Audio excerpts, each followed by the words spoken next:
This is Wretched Radio with Todd Friel. Totes on your side, Pastor. This is Wretched Radio. Huh? How hip am I? Totes on your side, Pastor. That means completely.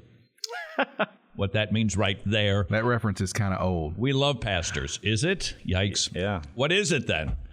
I don't know. Okay, wait a second. That's not on track with Cap G and those. It's not. Look, it's not easy to be current. No, it's not. Which a youth pastor has better things to do anyway. Pastor, we're totally on your side. We love pastors. We think that pastors should be prayed for way more than they currently are. This is not an effort at all to criticize pastors. Just the opposite. This is a wrestling with an issue that I know you are thinking through. And this is not intended to say, do it like this. Because I get the complexity of the struggle that you are currently experiencing. But perhaps somewhere in this little wrestling match of trying to figure out how a pastor should deal with these issues that are slamming him today, maybe, just maybe, you'll hear something inside of them. But I hope you will not hear, well, this is what they think that I should be doing. Who do they think they are? We're fully aware of who we are. We are not pastoring your church. You are. And you are the man. And I don't mean that in a David and Nathan kind of way. I mean this in a good way. You're the man. We're not. This is a help. I hope. Right now, pastors are struggling. It seems to me, if any of the articles and polling that I see through different organizations, pastors are struggling mightily with complex issues that are making their way into the church. You have two big ones right now and all of their complexities. One is the COVID business. The other one is racial issues, social justice issues. We'll leave the COVID one out for the moment because we've been focusing on the critical race theory. How is the pastor to lead his congregation? This is tricky indeed. Why? Because we've got a weaker brother issue going on. There are people inside of the church, they're new in the faith. Perhaps they've never been confronted with biblical ideologies compared to worldly ones. Perhaps because you have got a mixed congregation with different skin colors, you recognize the sensitivity of this issue. You recognize the pain behind this issue. And so you don't want to speak too strongly. And yet, I would suggest to you that gets challenged by the New Testament itself, which says, speak strongly, rebuke, don't let false teaching in. Now do you get a sense of where your pastor is at today? And why it is that he's going, how am I going to preach this text? How am I going to preach this sermon? How am I going to deliver this message? How am I going to respond to these emails? He's up against it. Why? Because he's a shepherd. And he loves you, and he loves all of the people. He loves the weaker brother. He loves the stronger brother. This happens to be taken from this is Nicholas Batzig, the one for whom Christ died. In the context of the fellowship of believers, the Apostle Paul insisted on dealing with those who may not have the same informed conscience in both a wise and loving manner. This is Romans 14. This is 1 Corinthians 8 through 10, dealing with somebody who thinks it's a sin.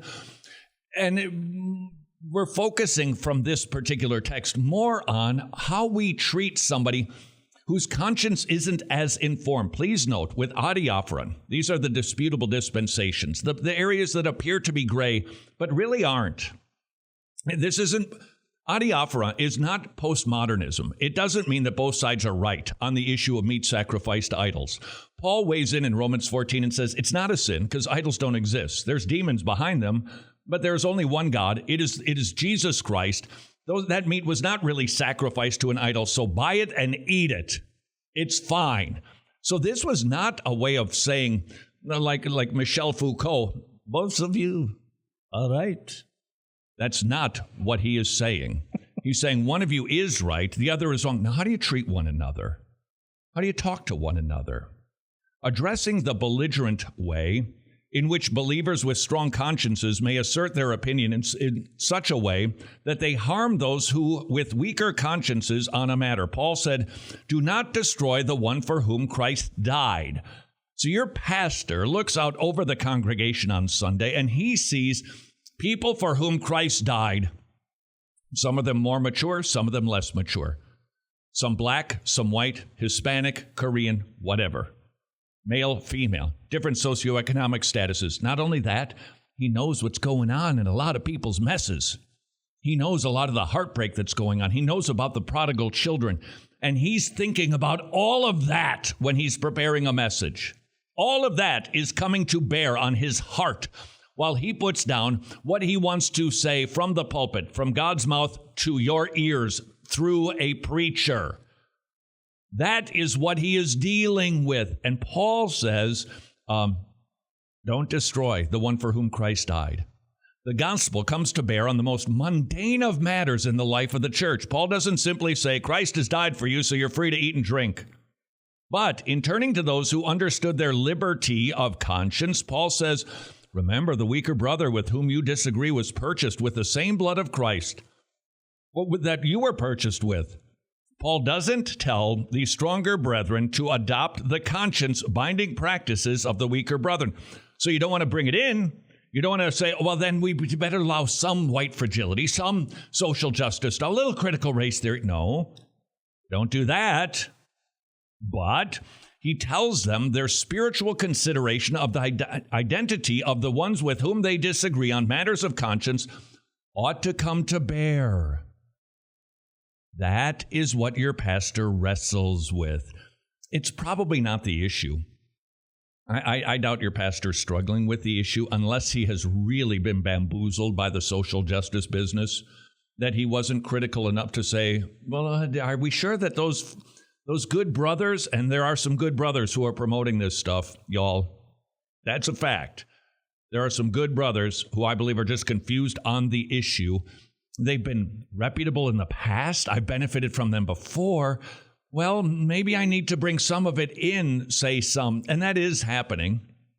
But I think a lot of them, they know that this is bad business. It's unbiblical, and it's distracting from what really brings black and white, purple and orange together, which is Jesus Christ, so that he is all and all.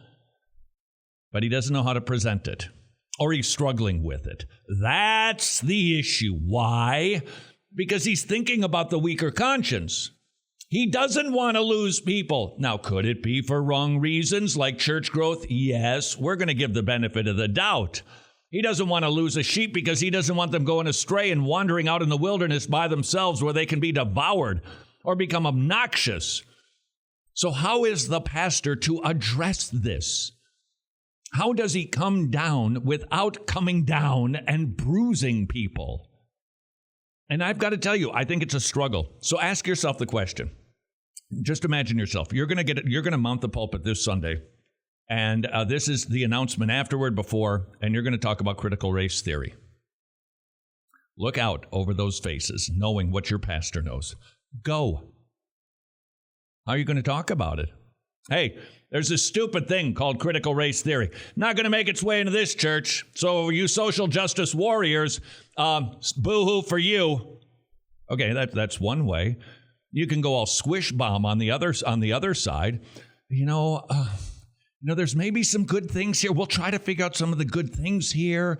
And because we're about justice too. And so let me just say, love black and white, really do, because I just got to tell you. So, don't you worry, because we're on this.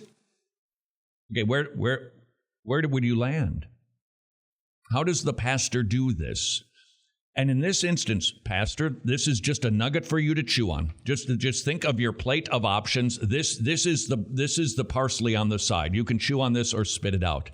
It seems to me at this point in the conversation, this is my 2 cents on it, and I'm not trying to say this is what every pastor in every context should do.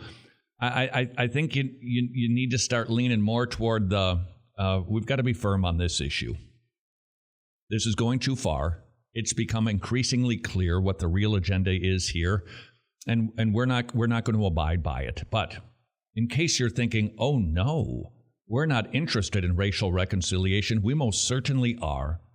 And so here's what we're going to do in this congregation. We're going to study it biblically.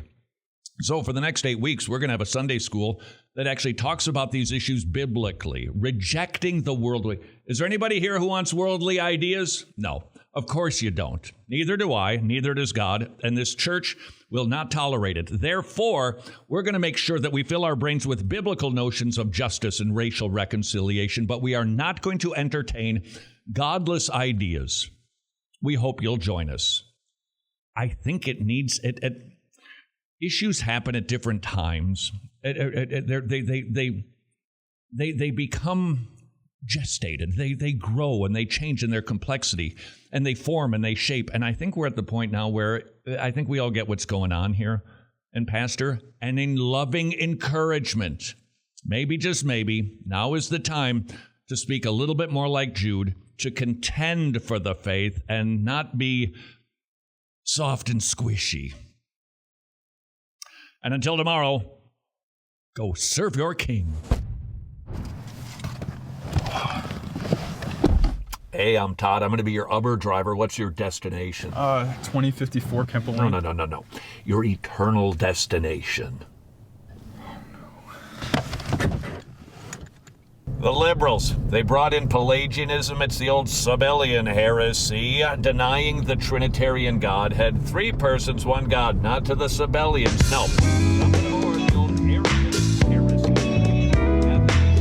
They would say that it's actually just 1 God. Please, somebody!